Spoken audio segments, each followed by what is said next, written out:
இந்த ஆலயம் உனக்காக.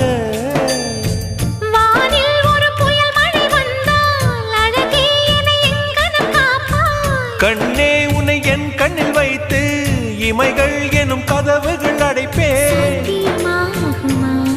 நான் சத்தியம் செய்யவா? தொடு தொடுவெனவே வானவில் என்னை தூரத்தில் அழைக்கின்ற நேரம். உவா